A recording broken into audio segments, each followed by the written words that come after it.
Olá pessoal, tudo bem? Hoje de manhã eu coloquei uma figurinha aí pra vocês, que é essa daqui. E aí começou todo mundo a me perguntar: ah, que desenho é esse? Embora eu seja um exímio desenhista e é autoexplicativo o desenho, eu preferi fazer um vídeo para explicar para vocês o que é isso daqui. Isso daqui é a minha visão de livre-arbítrio e destino, tá? Não é bem uma coisa única, tá? É uma visão meio misturada. Eu acredito que a gente não tem totalmente livre-arbítrio e totalmente um destino. A gente pode...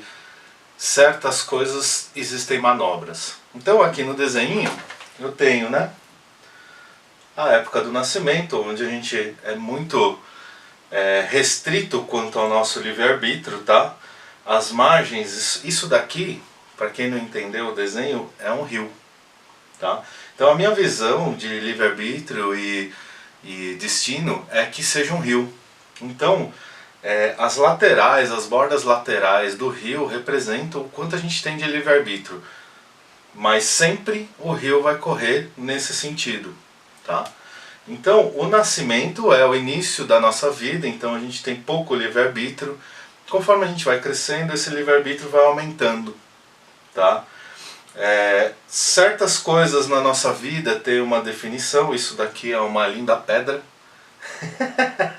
Uma pedra ou uma ilha no meio do rio, né? O que faz a gente ter essa divisão, né? Mas que no final a gente vai acabar chegando em algum lugar.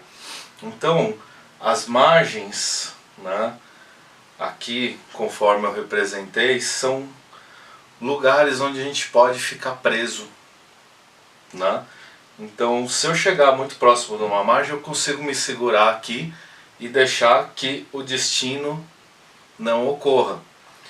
Porém, isso daqui é um rio e ele vai ficar te empurrando. Toda vez que a gente está preso numa das margens, isso é a doença.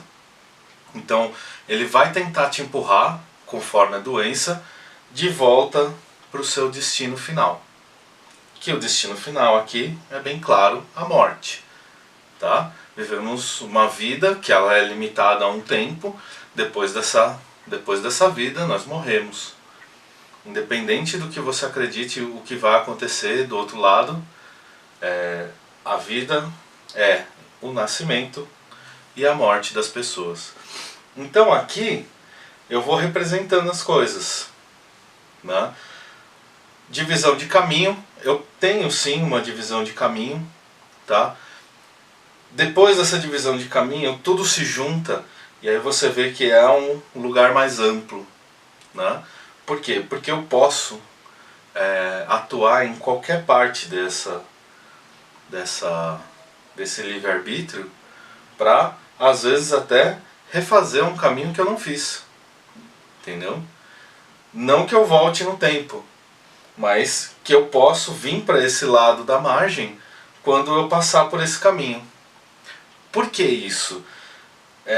Se eu fizer esse lado aqui, eu não vou ter as experiências do lado de lá, certo? Porém, se eu fizer esse caminho aqui depois dessa experiência, eu já passei.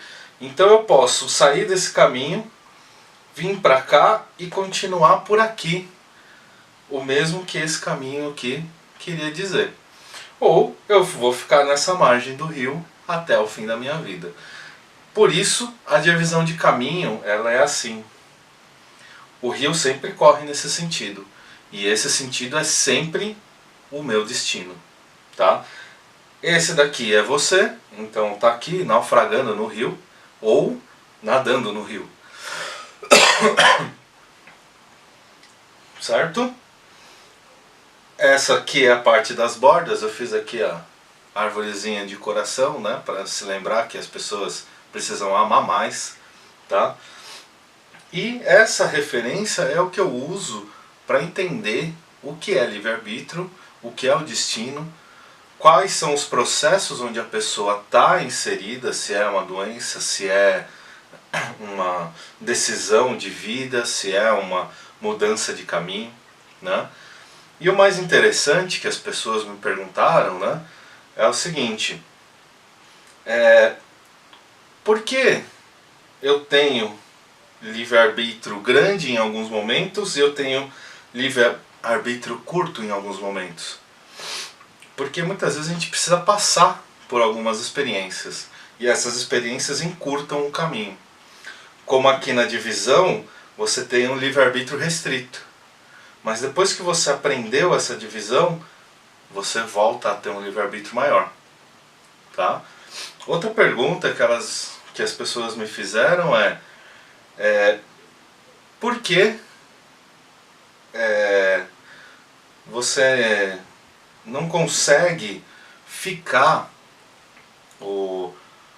numa borda? Por causa do destino que vai seguir. Tá? E o destino vai sempre te empurrar para o final, que é a morte. Então toda vez que você pensa em acelerar as coisas, em fazer as coisas mais rápido, entenda, você está nadando na direção da morte. Tá? E aí eu explico também a parte da longevidade. Como é que eu faço a longevidade?